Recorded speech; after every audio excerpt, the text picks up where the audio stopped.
All right, I am once again back. It's currently 4:54 on a Wednesday. I just got out. I was able to get out a little early, and by that I mean I got out like 10 minutes early, so that's a little bit of a positive. But this will be an interesting video for sure, because I'm actually not going home straight from the office. I'm actually going to a concert with my brother, which is gonna be really cool. Again, if you're wondering what concert I'm going to, if you care that much and you're that curious about myself, well, first off, I'm blushing, but the concert is this band called Bush. If you haven't heard of them, they're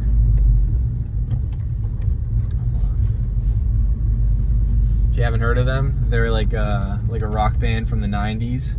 Honestly, kind of more of like a hard rock, which I forgot to mention with the band Chevelle that I mentioned in yesterday's video if you watched. But yeah, so it's gonna be really cool. Again, if you want to know what kind of music I'm into, there you go, that kind of 90s and early 2000s hard rock kind of general genre, if you will. But yeah, so it's going to be very interesting of a video because with traffic, we're looking at over like an hour's drive, and I kind of have this crazy setup going right now. I have my phone on my like air vent dashboard thingy, and my phone's plugged into a charger, and I have my directions in my phone, and I'm simultaneously recording on my phone. So there's a lot going on. Doing my best not to stress myself out. We're doing good so far. But yeah, this is kind of like the perfect storm. I know I mentioned in the last video how, you know, if I keep hitting traffic, eventually I'll get to the point where I'll be able to talk nonstop for an hour, and turns out, me saying that, this is happening a day later. So great opportunity. It's gonna be challenging, but I feel like I'm ready for it. So I had a thought this morning of what I would talk about today. I wanted to do something a little different from yesterday's video, where, if you remember, I said like I wanted to keep it very structured, like jot some stuff down, try to keep like a bunch of stuff in my head so I wouldn't run out of things to say. And I liked how that went. The video came out good. I was happy with it all. But I want to try something different today. What I want to do, what my goal is do the complete opposite of what I did yesterday. So literally, like, unless I have some like awesome idea, unless I have some awesome idea, I'm not gonna write it down, and I'm just gonna let it flow through my head, try to just remember what I can from it, not write anything down. Not sure if I mentioned that already, but yeah, just kind of do the exact opposite, and kind of maybe have one initial thought that I want to talk about, or one point that I want to talk about, and just kind of let it flow as naturally as possible as this video goes on. So that's what we're going to try to do today. And again, it's kind of a perfect storm with this whole hour plus drive and all this other kind of chaos that's happening around me. It'll be a good challenge, you know, which is kind of what I've been saying for the past few videos now, is that every moment's, you know, a good opportunity to learn from, especially the difficult ones. So this will be a good challenge that I can learn a lot from. So again, going back a few seconds, I had a good thought this morning, and And so I was like, something happened, like something casual happened, but I noticed it, and it started getting me thinking about honestly, like from that little moment, like a bunch of little string offs, if you will, from that little moment of stuff to talk about and learn from, and all that stuff. So I had that in my head, and then sorry, I have to concentrate here. I think this is the right turn. I only see about half of the notifications for my navigation, so I'm honestly kind of freeballing it and hoping for the best. I think I just made the right turn, but so I had early in the day, I already had like a decent plan of what I was gonna say and talk about. And then I checked my phone, and I got a message from one of you guys, and it was a really cool message.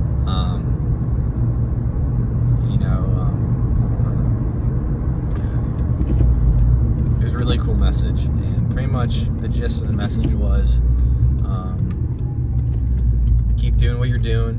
It's really cool what you're doing, and here's the thought of what you could potentially talk about one day, and if there's any way that I can help you during this whole thing that you're doing, let me know. And it was really cool. I couldn't help but feel really good because of it.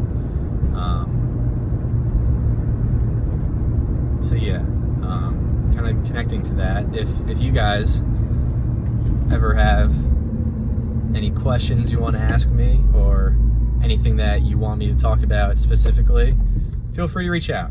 Kind of saves my ass every now and then from running out of things to say, so feel free. And plus, I know it's kind of redundant because my name's on the channel, but I don't want this to be all about me all the time.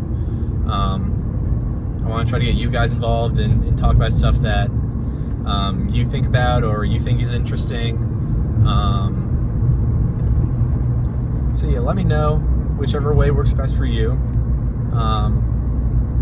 If there's a question you have or anything you want me to talk about, and I'll make my best effort to do so. But yeah, so this person sent me a really cool message, and honestly, I saw it this morning, and already it made my day. So it was really cool, and the person wanted me to talk about me. And one of the things I replied with was, of course, that'll be really cool to do. I really like that suggestion. And my original plan with all this, I kind of just mentioned it before, but my original plan with this was not to make it all about me, just me. I didn't want that to be what this is all about. But I do think that every once in a while it is not only okay, it is good to kind of puff your chest out a little bit, take pride in yourself, almost like brag about yourself in a way, but just talk about yourself and praise yourself for a little bit, because there's a lot of things that you can say going off of that, but there's always stuff that you can share with people. There's always a lot of helpful stuff that you can share, and you should. And if it means that every once in a while you have to, again, kind of puff out your chest and brag about yourself and talk about yourself, then I see nothing wrong with that. So I guess that's what today's video is going to be about, because I was asked about, I believe if this is going to be a perfect quote to talk about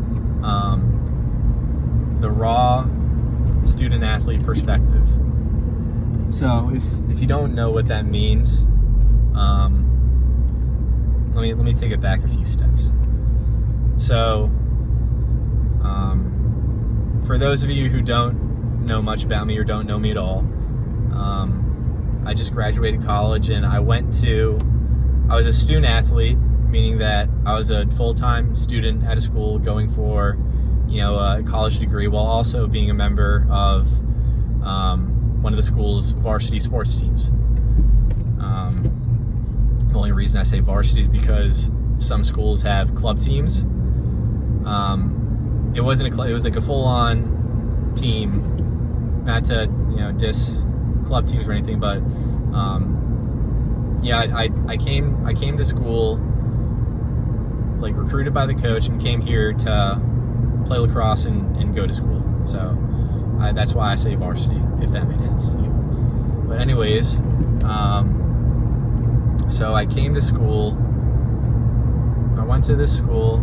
The school's called Ursinus College, and if the name doesn't ring a bell or you just haven't heard of it, it's okay. You're not going to hurt my feelings.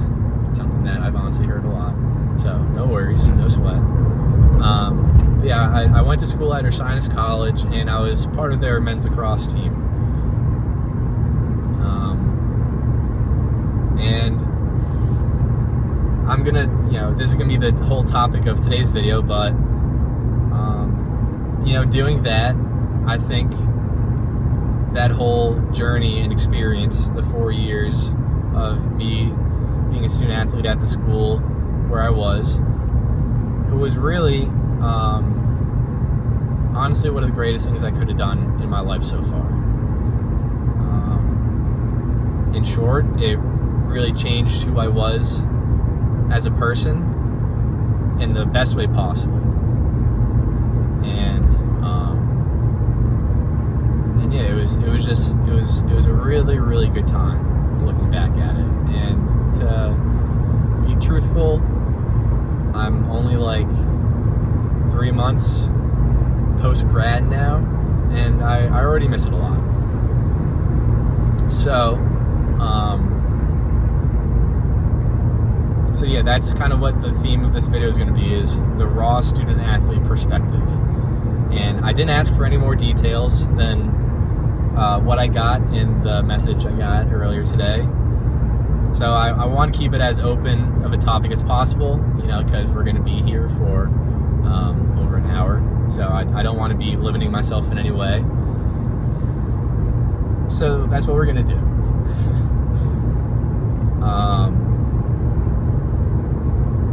So I think the best way to really start to take a deep dive into this is to give more of my background, specifically more of my background prior to me playing a sport in college. So so my older brother, the same person that I'm going to see this concert with, there's a 7-year gap in age between us, and he also played lacrosse his whole life, very similar to me, and he also played lacrosse at the college level. And so with a 7-year gap between us, by the time he was a freshman in college and moved in and was starting to go to school and all that, I was somewhere in middle school, I believe, if I'm correct. So really, he went off to school when I was around the age of, say, 13 years old, give or take. And he would go to school, and he would come back during his breaks whenever he could. Not for too long, but whenever he got breaks, he would come home. And we'd always be eating dinner, and he would always be talking about how much he loves it, and how much he loves the team, and how much he loves playing with the guys and going to school and having a good time and all that kind of stuff. So listening to that, it really planted a big seed in my mind at that age to, I think for a lot of people who have older siblings doesn't have to be, but of the same gender as you tend to naturally look up to that person your whole life growing up. And me being no exception to that, because, you know, he was my older brother, and we both played lacrosse, and we both loved lacrosse, and he started playing at the college level, and was always talking about how much he loved it to us. You know, it naturally just made me want to do the same thing. So really, before college was even beginning to be a thought for me, I already knew that that was what I wanted to do. So when the time came in high school where you start not to look at schools, but begin to think about schools, I already knew, not exactly what I wanted to do, but I already knew what I wanted to do and where, in general, I wanted to go. And it's a different process, say, getting recruited to play a sport for school, and versus just, you know, the whole process of applying for schools as just a regular student. It starts much earlier for people looking to play a sport in school. So, like I know, for example, for most people who just go to school for school, that whole college search process starts typically around junior year, maybe like mid-junior year, and I guess if you're on the late bus, not until like senior year you start looking for school. But for me, and again, everyone is different with their whole process of finding a school, but for me, the college process and recruiting process honestly started, if I'm remembering correctly, back in like sophomore year of high school. So it was a lot longer of a process, but and you know, there's always the pros and cons of the recruiting process, but overall it was really cool. You know, getting you're playing lacrosse all the time, whether like with your club team or individual showcases, and these coaches are watching you play, and they're slowly, you know, as you get older, like you're not gonna, unless you're just a stud athlete, like stud lacrosse player, you're not gonna get like a million coaches reaching out to you your sophomore year. You get more and more attention as you get older and you move up the high school grades, because that's when they, at least that's when I believe, I'm not a coach, I don't know, I'm not a recruiter, but again, unless you're some crazy good lacrosse player, they more of always look at, say, like the junior class. Like I know that was like the big year for me. That's always the grade, as far as I know, that coaches kind of look at the most for recruiting. So, you know, it was a longer college process for me, and over time coaches are slowly reaching out more and more to me, and you know, starting to visit schools and have all these phone interviews with coaches and do overnights. And you know, it's not a fast process. Again, like it takes time. It's a multi-year process, but eventually you get to the point where you start, you know, it starts getting serious. You start doing overnights at places, which are awesome, and you start having serious talks about potentially being a member of the team. And then from there, if they're just as serious about you, you'll get an offer. And if you take the offer, at first it's verbal. So say if something came up for whatever reason, you can, it's not exactly, I don't know what the right word is, but it's not exactly frowned upon to kind of take back your word on the verbal commitment and go elsewhere, but it happens. It's just kind of part of the process for some people. But then eventually you're verbally committed for a while, and you apply to the school itself, because at least where I went was Division III, so they're not allowed to give any scholarships for sports specifically. All the scholarships that they give is for school and academics and that kind of thing. So, and this is just my experience. Again, everyone's experience is different, but with me, I was verbally committed for a while to Ursinus, and eventually the time came where I had to apply to school, and you know, I knew this was the place where I wanted to go, so I applied, and they were the only school I applied to, got in, and then from there, everything was pretty much committed. I had a jersey with my number waiting for me once I got in, and that later, after officially getting into the school, I was kind of not an official member of the team, because obviously I wasn't even there yet, but I was pretty much locked in for the most part. So it was kind of cool showing up. I was actually pretty early to commit for people like me, I guess. But by the time that I was committed and accepted into school, not accepted yet, but by the time I was committed, verbally at least, and I knew that this was where I was going to go, it was before my senior year of high school even started. So, walking into school on day one of senior year of high school, I felt like the man. I was one of like the only people who already had the whole college thing figured out. And then over time, people started committing to schools more for sports, and then the whole full-time student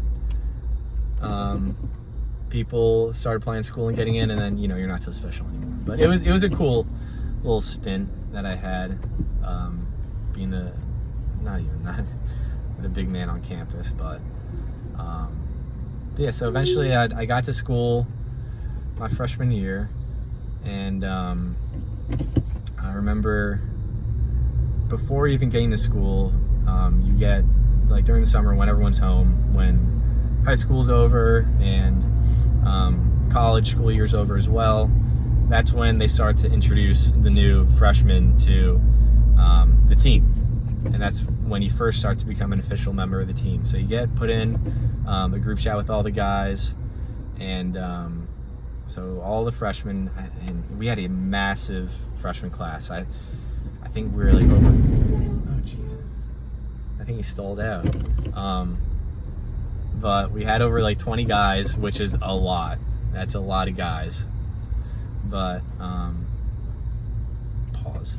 But we had a lot of guys show up and get inaugurated, I guess, into the team. And one of the very first things we did as a team was this run challenge. And the challenge was to run 100 miles in 1 month. And some people may take that, what I just said, and be like, that's easy, like light work. Other people might pass out just hearing that. And truth be told, I was kind of one of those people who was very intimidated by that challenge. But as an incoming freshman, I was like, if there's an opportunity to earn your stripes immediately as a freshman, which was a big thing for me, was just earn people's respect as soon as I could, because this was something that I really cared about. This was a really good opportunity for me to do that. So if you do the math, 100 miles, and this was in the month of either June or July, I forget. I kind of want to say June, but don't quote me on that. But if you do the math, 100 miles in 1 month is roughly a 5K, which is 3.1 something miles every day. And so that was my plan of action, was to do pretty much a 5K every day for a month. And prior to this, I think the longest distance I've ever run in a single period was probably like 2 miles. So I never did like track or cross country or anything else before that. Like every sport that I did besides lacrosse growing up was always more of like a faster paced, like short distance sprint, agility, speed kind of thing. It was never like a longer distance thing anywhere near what say like a 5K is. But I made a decision, and I was like, this is what I'm gonna do, and if it kills me, which it's not going to, then so be it, I guess. And that month was tough. It was really tough.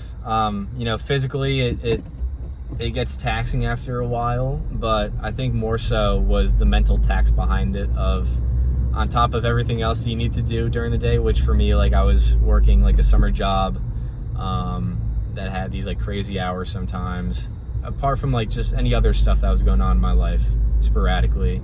But really the mental part of staying committed to that goal and hitting 100 miles, that was the hardest part. And I apologize because, you know, I'm going to be in and out of concentration a lot during this, so just bear with me. But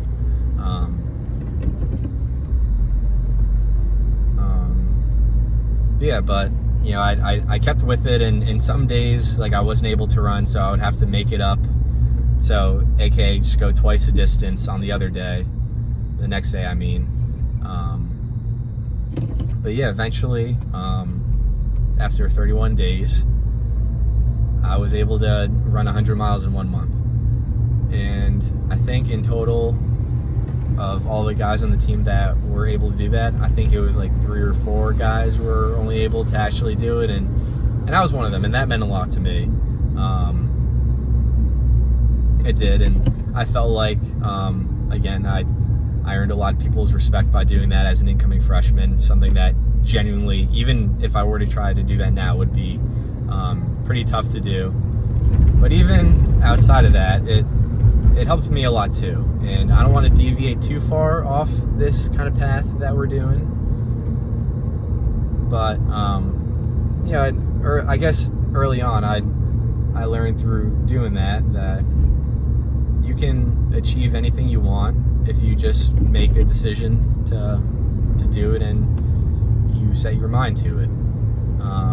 I say make a decision because there's a difference, I believe, between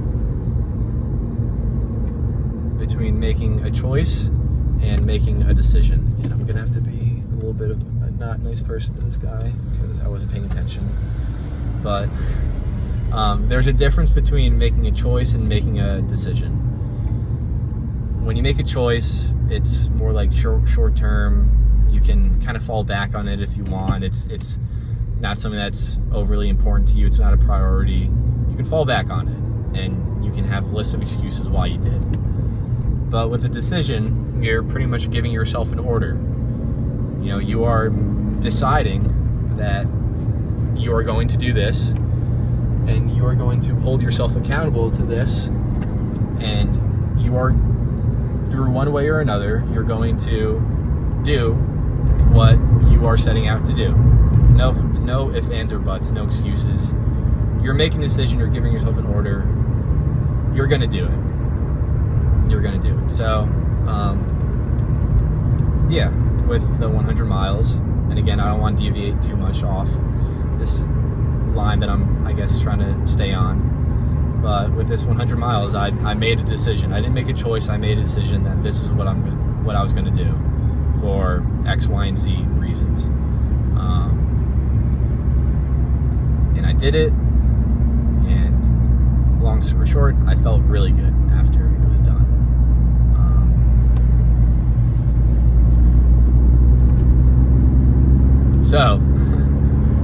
So that happened, and get to school as a freshman, and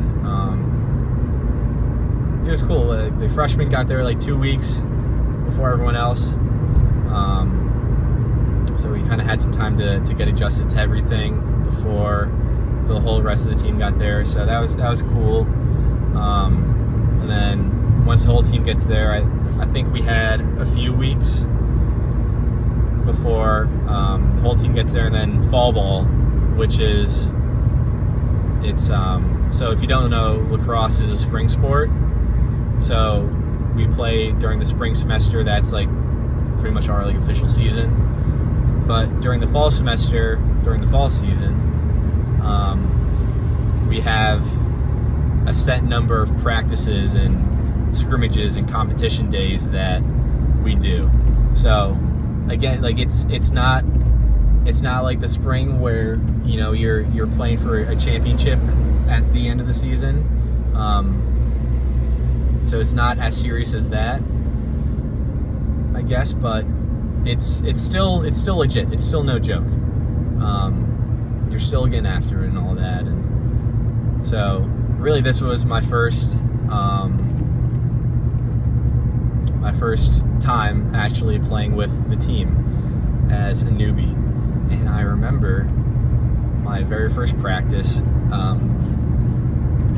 I guess it's helpful to mention that when I played, I was a defenseman. So if you don't know what that is, if you know lacrosse at all, if you know a little bit about lacrosse, a defenseman is the guy with the long stick, and he hits people, and he prevents people from scoring. That's pretty much what his job is. So that's what my position was. That's what I did when I played. So first practice number 1, I remember I don't know if nervous was the right word, or anxious, or I don't know. Maybe there's a different word that I can't think of right now. But I really wanted to, continue to earn my stripes and earn the respect of the guys. And so, you do that by playing well. And I remember I was so caught up in that, and I was so in my head for like not only the first practice, but I would say like the first week of practice. I was so caught up in that. In my first practice, keep in mind, I'm the defender. I'm the one that should be hitting people and tossing people around. I got laid out like 3 times in that one practice alone. I think 2 of the times were by the same person. So I know who it is. And if that person's watching this and they also know who they are, shout out to you. It hurt. It hurt when he hit me twice. But yeah, so it was honestly a pretty rough first 2 weeks for me, adjusting to college lacrosse, because people always tell you going in that like high school lacrosse, college lacrosse, it's 2 totally different levels, it's 2 totally different sports, and you and your ego, as a teen, you and your ego and your pride, you're like, yeah, okay, like whatever. And for me, I got humbled very quickly. And by very quickly was day 1. And I continued to get humbled for the rest of the week. And I eventually, you start to settle down and adjust to everything, and things start to slow down, and you start to get the hang of it, and get through the difficult beginning period of it. And things started going smoothly. So I kind of want to fast forward a little bit, because I think that was really important about the whole freshman year and incoming freshman portion of my college career. But freshman year happened, and keep in mind, I also I didn't have a senior year of high school sports because of COVID. I was the COVID class. I graduated in 2020 from high school, so I didn't have a senior year for lacrosse in high school, which is unfortunate, but it is what it is. And it also bled a lot into my freshman year of college, and it worked out fine. COVID definitely shook a lot of things up from what the team normally does. But for me, I didn't know what normally happens, so we went through all the COVID stuff, and I just kind of dealt with it. And yeah, we ended up having as much of a season as we could my freshman year, so that was really the biggest thing for me. But yeah, so freshman year, that's kind of what the vibe was get humbled, get laid out a lot, struggle, and eventually start to get some traction, improve as a player, and start to get acquainted with the team and get close with the guys, and enjoy the college experience. And that's what I did. And then you also just had to deal with COVID that year, which is what it was. We couldn't do anything about it. So that was what freshman year was. Sophomore year, we still had to deal with COVID a little bit, but by the time the season came around, it was pretty much, I want to say, it was pretty much over with. So that was cool. We had a pretty normal year in general with, I don't want to say the end of COVID, because even now, it's still ongoing in ways, but the main bulk of it was over with for the most part. So sophomore year was cool. Junior year was very interesting because the head coach of the team who recruited me, he left the team for better opportunities. And looking back, I have no problem with the decision that he made. I have a lot of respect for it, actually, because the decision he made, even though he wasn't necessarily happy about leaving the team, he was actually really sad because of it, but the decision he made put both himself and his family in a much better spot. And speaking to him years later, he's doing very well. And honestly, it was the better decision to make. The decision that he should have made was to leave the team. And so I have nothing but respect and love for him and his decision looking back. But yeah, so it was a little bit of a shakeup with our head coach leaving, because now, we had to have a new head coach. So our assistant coach at the time got bumped up to head coach, and so that was really cool. We're all really excited for him. So then we had our junior year, and then after that, after junior comes senior year. So then we had our senior year, and that was and kind of naturally, senior year was the most special year. You're the oldest vet on the team. You and all the guys that you rolled up with freshman year. You're the oldest vets on the team. You're the leaders of the team, and kind of everything you did that year was the last time you were going to do it. So again, it just made everything feel a lot more meaningful at the end of the day, which I'm not going to go back into yesterday's conversation, but that was just kind of the feeling that you got for the entirety of senior year.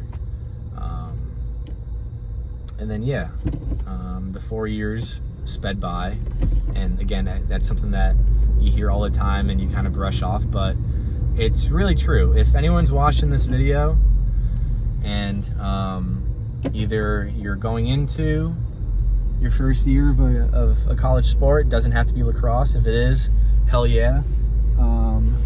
But just going into your first year of a college sport, or you're thinking about playing a sport in college, or you're in the recruiting process, or you're already fully a member of a team, it's true that it really does go by super fast. And really, you should just try to soak it in and enjoy everything, the good and the bad, as much as you can, because eventually you're going to become a washed up old head like I am now, and you're going to be 3 months post-grad, just like me, and you're already going to miss everything, the good things and the bad things. You're going to miss it all, and you're gonna wish you could be back there with the team and hanging out with the guys and doing all the things that you used to do. So yeah, if you are doing anything vaguely similar to what I did when I was in college, I think those are the good things to listen and to go by, to get the most out of your experience. I think another thing that I want to say about the whole college student athlete raw perspective is that me going in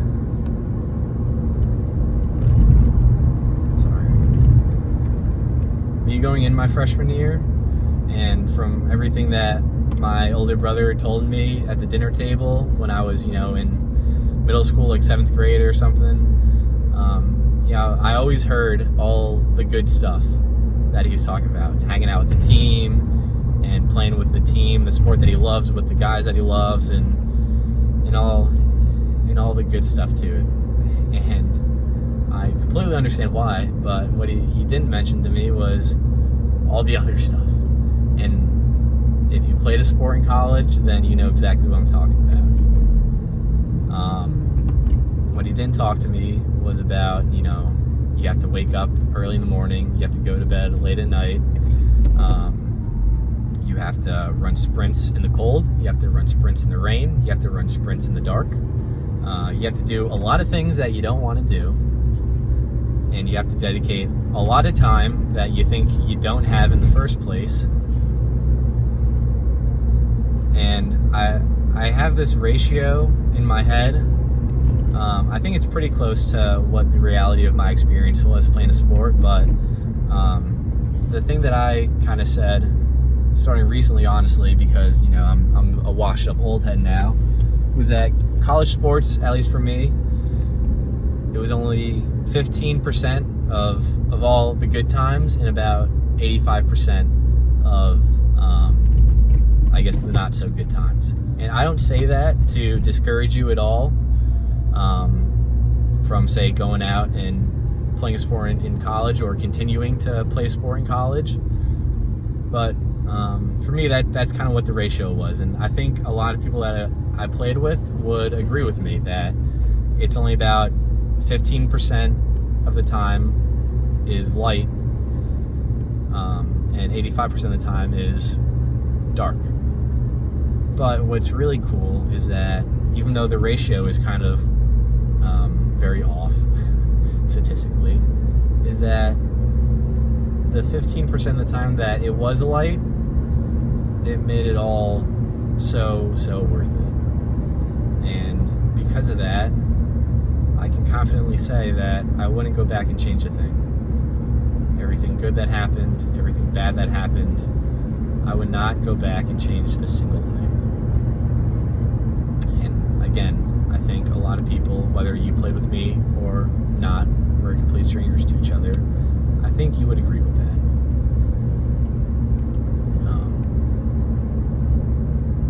So yeah, it's kind of hard going off of that to choose what to talk about, because there's so much that you can potentially talk about, and I guess again that's good, because we'll be here talking to each other for quite a while.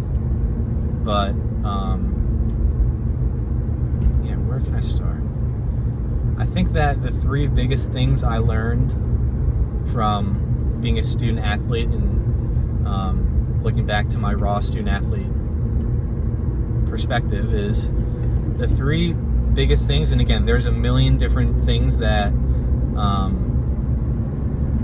I learned from and made me a better person in every area of my life at the end of the day. There's a million things that I could talk about, but I think the three key things that really helped me to grow as a person was with college sports, you learn how to work hard, you learn how to work within a team, be a member of the team, and as you get older, how to lead people too and be a leader. And the third thing is you learn how to go through adversity and handle adversity. And again, everyone's experience playing a sport in college is totally different. You could have been a starter for all 4 years. You could have been an All-American for all 4 years. You could have been a transfer from one school to another. You could have been a guy who only started the last 2 years of his playing career. You could have been a guy who never started in all 4 years of his playing career.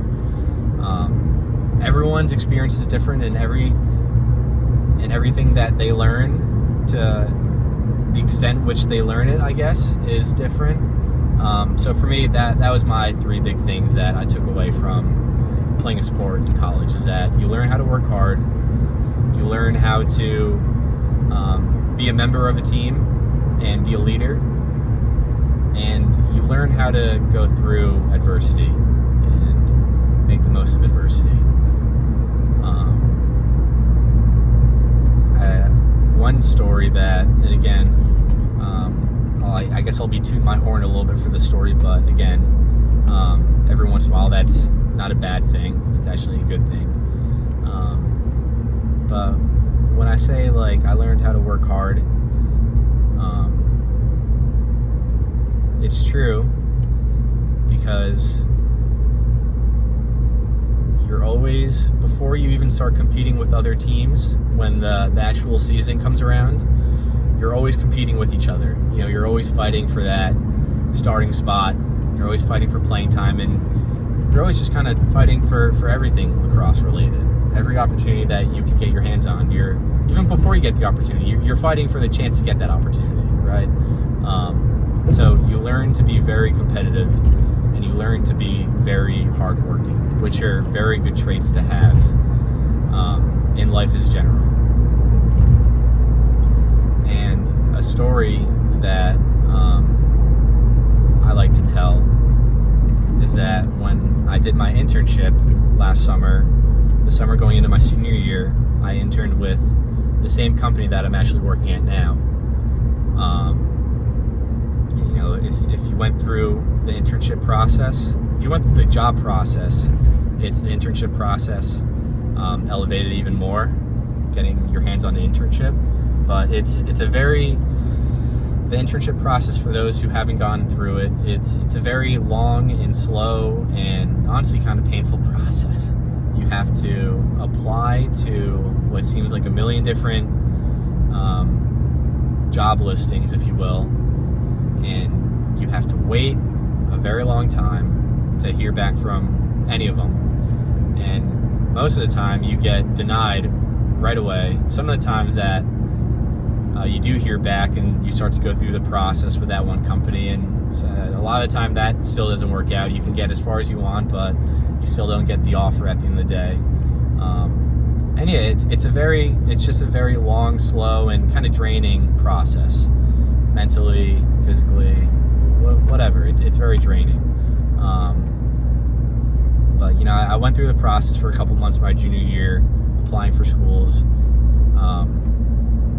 Eventually, I got an offer to intern with the company that I did, and I don't know how many people applied for the actual internship that I ended up doing.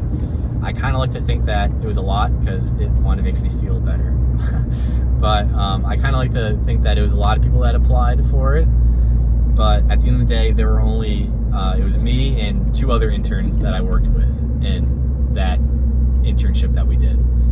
There was only 3 of us, and out of the 3 of us, I was the only one who got an offer to come back next year, so aka right now, as a full-time employee. And what I tell people is that me and the 2 other people that I worked with, and they were awesome people to work with.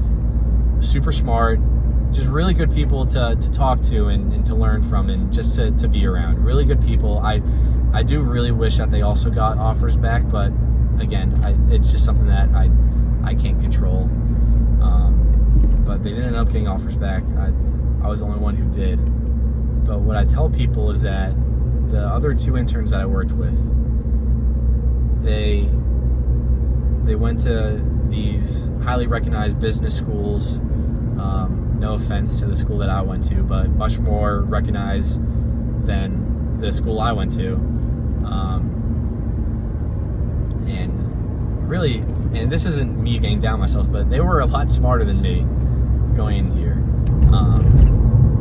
Textbook wise, I should say. They knew what felt like infinitely more than I did when it came to a lot of the stuff that we did during that summer as interns. But what I like to think was the reason, I just hit a pothole and I saw it last second, so apologies, but what I like to think is the reason that I was the one who got the offer back and not them was really just because I worked harder. That's really all it came down to at the end of the day, was I worked harder, and I took not just that, but everything else I learned from being on a collegiate sports team for 3 years at the time. I took all of those other lessons I learned and I applied them to the job. And they weren't, say, like textbook knowledge or textbook skills like you would learn in the classroom or, from a textbook. But those other skills, those softer skills, like, say, knowing how to be a good member of a team and knowing how to lead people, even as, say, an intern. And yeah, just doing all those other, the softer skills, I guess, and the things that people don't notice or give credit to enough, and really just doing the things that take no talent or skill at all. So AKA hard work. And again, I really loved working with those people that I worked with, the other 2 interns that summer. But similar to where I'm at now with the company is that you're only required to come in 2 days of the week in person to the office. So that's what they did, and they worked a 9 to 5. So they got there at 9, and they came into the office twice a week, and they did what they were asked. But for me, and again, this was kind of not only me just kind of naturally doing what I've already been doing for 3 years at, the student athlete perspective, but even just, knowing that and recognizing that before I even started that, this was a massive, massive opportunity for me. And if I played my cards right, I could really help myself out, not only just a year from now, but years down the line. So, again, I made a decision to, if I couldn't be smarter than everyone, textbook-wise, then I would simply work harder than them and kind of fall back on my strengths and my skills that I've learned through playing sports in school, and really put my emphasis on my skill set, which was that. So I came into the office every day. I showed up at 7:45 in the morning every day, 7:45. I worked a lot with my manager as well as a lot of other people on my team. Really kind of stuck my neck out and said, give me work, give me work, give me work, give me challenges, let me help out and learn as much as I can, and really just any opportunity that I got whatsoever, no matter how small, trying to take just full advantage of it, really just make the best case for myself as to why I should get an offer back. And doing that, and there's a few other things that I'm sure that I'm forgetting that I did. Going out of my way to meet as much people as possible and build relationships with them, people especially outside my team, but even inside the team, just do my best to build genuine relationships with the people in my team. And so that's what I did. And believe me, it wasn't easy. I had to wake up very early in the morning and push myself really every day to stay on that straight and narrow, to hold myself to the highest possible standard as an intern every day. And another thing I did again was find ways to lead as an intern. And it wasn't exactly easy finding ways to do that because, technically I had no authority over anyone whatsoever. But again, just getting creative and thinking outside the box and just finding ways to lead and be a leader, even as, an intern, being a guy on the bottom of the totem pole in a way. And, it worked out. I wouldn't say I took a gamble, but, I did what I set out to do with the vision and the idea that I had in my mind, and it worked. I was the only one to get an offer back from the 3 of us, and here I am now working for the same company. And so yeah, it was a very humbling moment to get an offer back, and then to realize sometime later that I was the only one out of the 3 of us that got an offer back. But I took a lot of pride in myself and what I did, and I gained a lot more respect and love for myself after that summer. I not only I grew as a professional, but I grew a lot as a human being too. And it really just confirmed that all the stuff that I was doing in school, it was really meaningful, everything I was doing. Even though, say, I wasn't getting the most distinguished education, I still was learning a lot in other areas that was going to be able to really propel me in life and help me out after it was all said and done in college. So that's the story that I like to tell. And if you have any questions related to internships or jobs or anything post-grad, feel free to reach out. Again, I want to help as many people as I can. So yeah, just reach out and ask away any questions you have, and I'll try to help you out as much as I can. Hopefully I can help, but I'll make my best effort to, at the very least. So that's the story I like to talk about when I mention hard work. You learn how to work hard, and then going off of that, you learn how to be a good member of a team and how to lead people. I think that's a very broad topic, and there's not really a story or any direct thought from that line that I can kind of think of at the moment. But yeah, you learn how to be a good member of a team and how to be a leader, and it always helps when you're kind of aware of what's going on around you and you can learn from people and other things, but it's something that just kind of comes naturally. Playing a sport in college is you learn how to be an effective member of a team, how to help the team and be a part of it, and ultimately how to lead people and be a good leader. You learn from people, you learn from moments, not only good moments, but especially the bad ones. You learn from that. And yeah, you just look at everything and you kind of detach yourself from it and kind of pick everything out that you like, and you keep that, and what you don't like, you learn that you don't like it, so you don't use it in the future. But yeah, a lot of it just comes with time and experience, really just naturally being a part of the team. And yeah, the third thing, which if I remember correctly, is you learn how to go through adversity.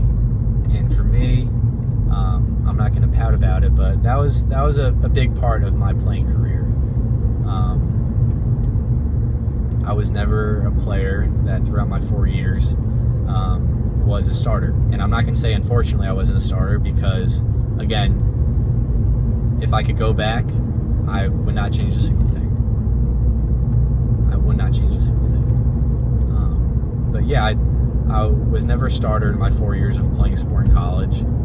But through that, there's still so much you learn. You just learn them at different angles, or in a different lens, or in a different anything really. And there's a few stories that I can kind of connect this to, but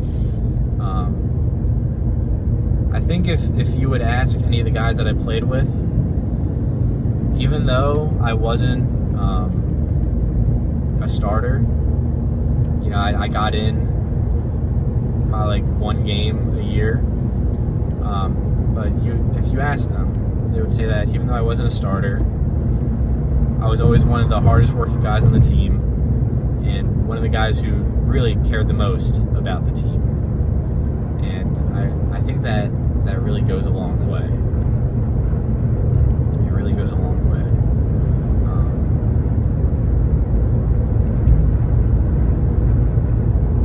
Like, say, during the summer, when we would be totally on our own and do our workouts, and especially our sprints and conditioning and all that not so fun stuff, and our lacrosse stuff. I always did it. I always showed up. And I always gave my best effort that day, even the days that I especially didn't want to do it. I still did it. I still got up early, got after it, and really made the most of that day. And we were doing different stuff every day, pretty much training and during the summer. And then say when we got back to campus, and you're with the team, and you start, say, like going to the weight room and hitting the wall, and you're in practice and you're doing sprints and conditioning. Again, I not to toot my own horn, but to toot my own horn, I was still, even though like I guess it never fully showed on the actual lacrosse field, I was always one of the hardest working guys there. Whether it be in the weight room, hitting the wall when I had time during the day, and especially during sprints and conditioning too. I always made it a point to try to be one of the first guys, to do it, one of the fastest guys. So yeah, even failure after failure, learning how to continue to buy in and to work hard. Whether the team's struggling or you're struggling, just staying committed to yourself and the team. Staying committed to a question mark really is kind of the whole beauty behind it. Just never giving up, and you continue to work hard day in and day out with no clear end in mind. It's not an easy thing to do, and again, it's something that I'm very proud that I pushed myself in that way, because it really helped me grow and expand my mind and help me become the person that I am today. Which, again, relating back to a couple of videos ago, I'm nowhere near like a finished product. I'm nowhere near a perfect human being, and frankly, I don't believe that they exist. There's always a way that you can grow as a person, and there's always good that you can pull from good moments, and there's always good that you can pull from bad moments, and you can learn literally from every single thing in your life. And one thing I want you guys to know, and I've been trying to communicate it in the past videos, but I've never said it directly, is that there's so much more to every little moment in life than you think. And that's kind of what I want the slogan, or I guess the main statement behind this whole thing that I'm doing is that there's a lot more to it than you think. So yeah, I'm just kind of gonna leave that there. But yeah, that's kind of bringing me to the end of my last point of you learn how to go through adversity and how to deal with adversity. Someone's calling me, I'm gonna have to ignore them, unfortunately. I'll call them back, don't worry, same as the last video, it's not the same person, but I'll call them back. But yeah, those were 3 of the biggest things I learned during my playing career, and I think if you want to give a shout out to an honorable mention, I think that time management was also something that was huge. And I know a lot of people hear it all the time, they eventually start to roll their eyes at it. The 2 words of time and management. But for me, it was huge, and I think, I'm going to say this a lot, I think a lot of people that I played with and a lot of people in general would agree that time management is huge in living a good life and living a successful life, however you define both of those. And you get exposed to that a lot at the college sport level, at the student athlete level, because you have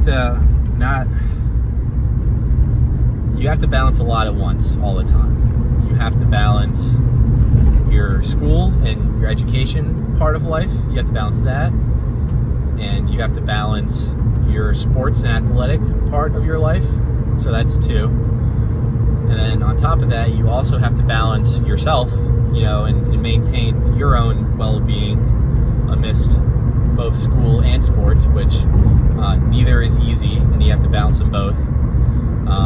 So So sometimes you put them together, and it's really not easy.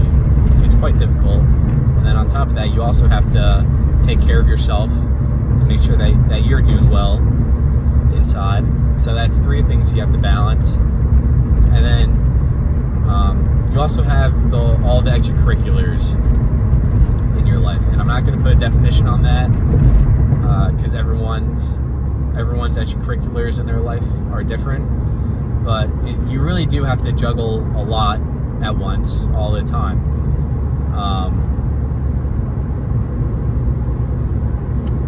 So it's not easy, and you kind of get smacked around as a freshman because you're not used to it. You didn't have to do it in high school. It's nowhere near high school. Like, again, it is the next level. But you slowly get used to it, and you learn to adjust, and you learn to adapt, and honestly start to shape it to what best works for you.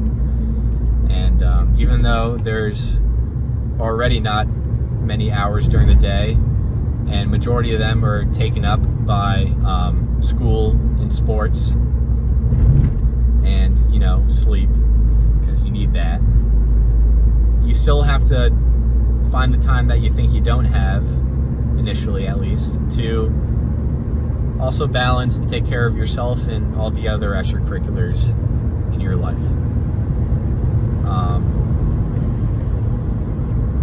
So yeah, at first it's very difficult, and you think you have no time for anything but school, for me, lacrosse, and sleep, and eat, because that's pretty important too.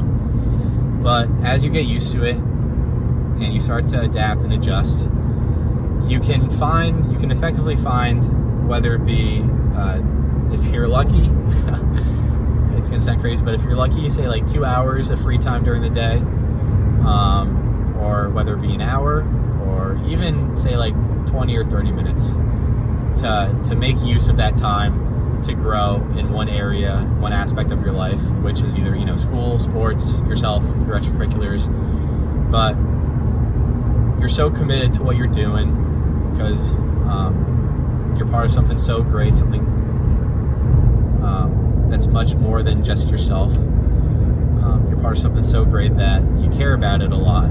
And when you care about something, and I'm going to quote a good friend of mine who was also a teammate of mine.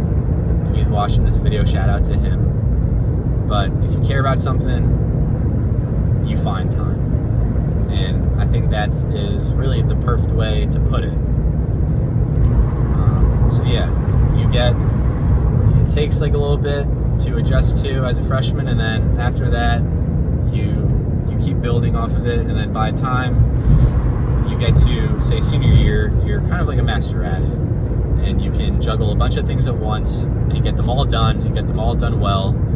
And of course it helps a lot during school, being a whole student athlete and all that, but it especially helps outside of school, whether it's your home life or after school, it's your work life.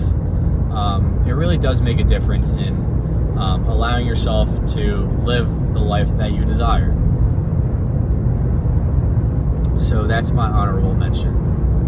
And what I think now might be a good time to do, I think I'm starting to get generally close to where I'm looking to go.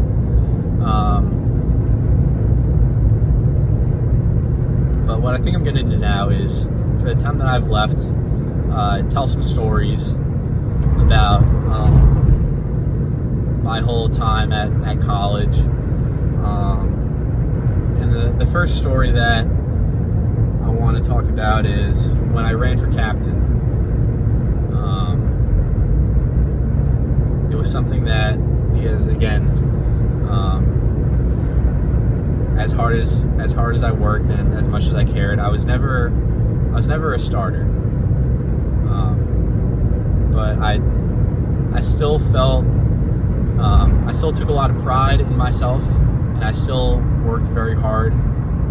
And I knew that deep down, that I worked very hard and that I cared very much for the team in front of me.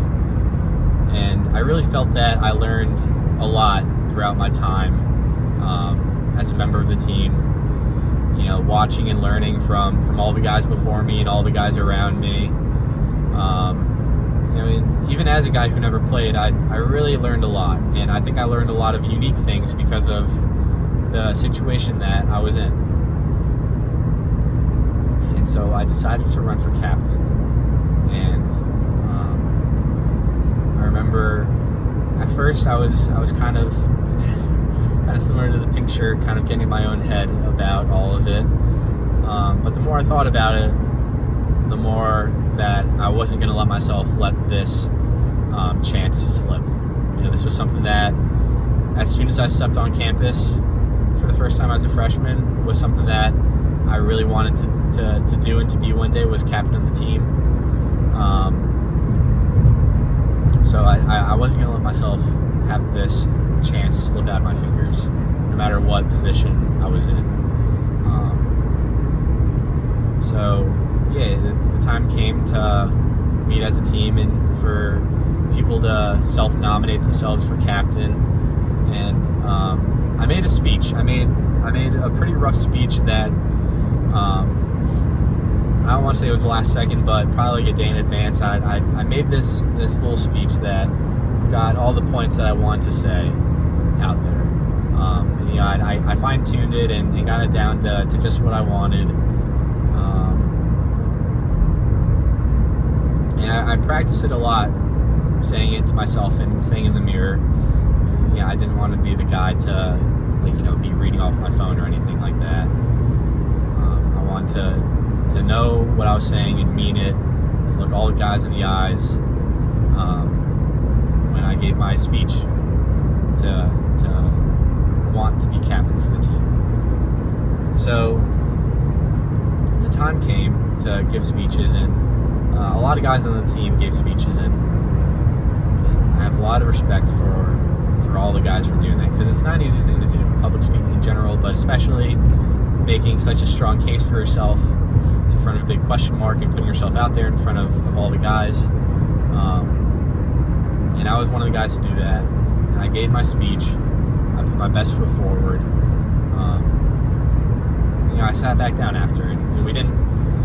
The meeting concluded. We casted our votes, and a couple days later, votes came back, and we ended up having 3 captains that season as a senior. And ultimately, I wasn't chosen to be a captain. And I'm not gonna lie and say that I was fine. Like, of course, I was a little let down because I thought I would have made a good captain, and of course it was something that I really wanted ever since I first stepped on campus. And I remember coaches brought me into the office to I guess give me the news that unfortunately I wasn't voted as one of the captains. And they told me, and they asked how I felt, and I said, yeah, of course, like it's not what I wanted to hear, but this doesn't change anything. I'm still going to give my very best to the team, nothing less. And I'm still going to be the best leader and role model that I can for everyone. And I think that's an important lesson to learn, is the difference between being a leader and being a captain. And the point to make is that there's really no difference. The only difference is that the captain has the title in front of their name, and they also just have more responsibilities that I'm sure they would tell you on a Saturday night that they didn't want to actually do. But yeah, just because you weren't a captain doesn't mean that you're not a leader. And so yeah, I think that pretty much speaks for itself. If I'm going to explain that, I think I would pretty much just repeat myself. But, even if you don't have the official title that you want, whether it be captain or, say, manager or any other position that you've been kind of striving for, that doesn't mean you can still try your hardest and try to have the best impact you can on other people and be a good person and be a leader to others. So that's another story that I like to tell, and one that had a big impact on me. Again, there's a lot of stories to kind of sort through, so I'm trying to run through my head of the ones that I think you guys would enjoy and learn from the most.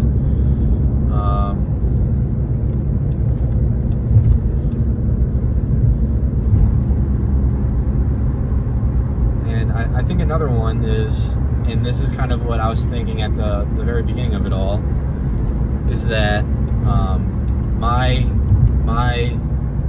view of playing a sport and being a student athlete and all that, it changed a lot through my 4 years of playing sport in college for the better. And it changed very drastically. I would say before college, I was an overly competitive kid, to the point where I would get way too worked up and way too emotional and dramatic and competitive about things that really didn't ultimately matter at the end of the day. I went through my whole college experience, and I would say you learn very well how to compete and how to work hard. And at the very end of it, after you go through so much of it, you learn how to control it at the same time. How to know when to work hard, and when to be very competitive, and when to not be. So that was something that I learned that was very helpful. Sorry, I'm going over these little things. I'm not sure what to call them, but I'm almost here. But the way I like to put it is that I learned how to make being competitive kind of like an on and off switch, like a light switch in a way. After 4 years of being uber competitive and uber hardworking all the time, it's now something that I like to think that I can control and turn on and off on command, pretty much. When there's something comes up and I do have to work hard and be competitive to get the best outcome for myself, I can flip the switch and go into that zone and outwork and outcompete anyone. And I'm confident in that, which is good. So that's one thing. And the other thing is you learn what's important and what's not important at the end of the day. And so, sorry, I gotta concentrate. Yeah, there's 2 lanes here. Again, people sometimes try to bend the rules or just don't know what the rules are. So you gotta concentrate, give them some patience a little bit. But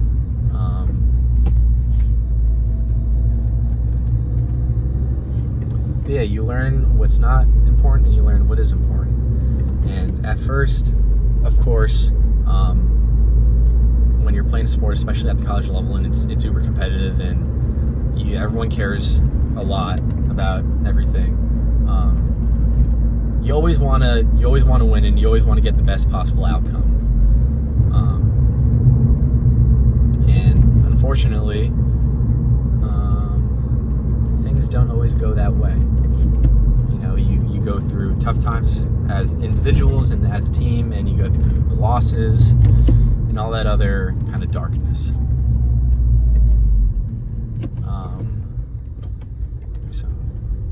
I got to try to wrap this up because I'm actually here now.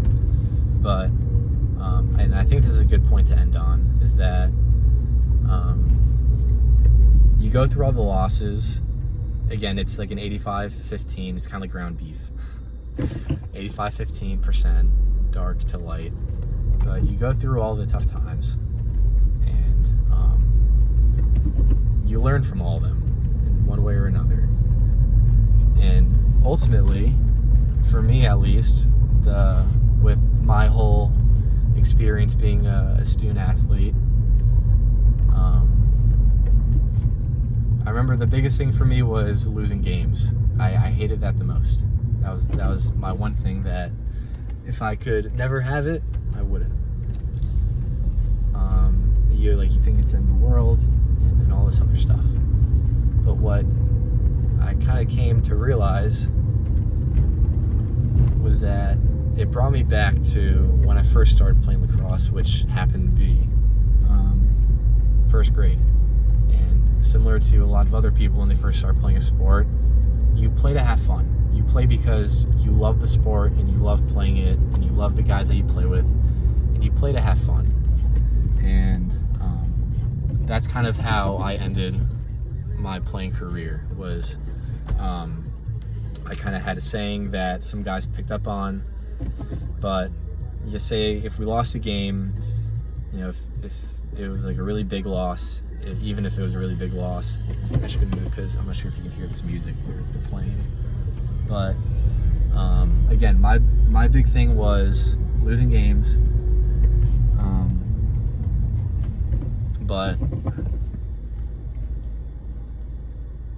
the term that I coined that wasn't my own, I actually heard it from another teammate of mine who, if he's watching this video, shout out. But I would say, like, no one died, right? As bad as it may seem, whether you got upset and you lost to a team that you shouldn't have lost to, or you're in the playoffs and you lost and now the season's over, no one died, right? As bad as it may seem, no one died. Like, we're all still gonna wake up the next morning. The sun's still gonna come up the next morning. It's not the end of the world, you know, whenever you go through tough times. And for me, it was, you know, losing games. And it brought me back, and I do kind of wish that I realized this sooner to just help myself enjoy everything in the moment more. But, you know, you play to have fun, and you play because you love the sport and the guys that you're with. And that's what you work hard for, and that's what you play hard for. And when it doesn't ultimately work out, and you lose, and you get a notch in the loss column, no one died, right? Like, it's not as bad as you think. Of course, now I'm starting to lose my train of thought. But yeah, that was kind of how my whole mentality with lacrosse, my whole lacrosse playing career ended. And that's kind of what I guess I'm gonna leave you guys with. I know this was a long video. I'm happy with how it went in the moment already, so I'm sure I'm gonna be even happier when I watch it back, all 1 hour and almost 23 minutes of it. But yeah, no matter how bad things get, or as you think they get, I should say, the sun's always still gonna come up the next morning. Like, life will go on. You will be all right. You know, go through whatever you go through, learn from it as best you can, and become a better person the next day. So thank you to the suggestion made by the person who left me the suggestion. That makes no sense. But thank you for that idea for what to talk about today. And I guess we'll just save what I originally wanted to talk about today for another day, which is perfectly cool. But yeah, reach out if you have any questions or suggestions for me, and we'll talk soon.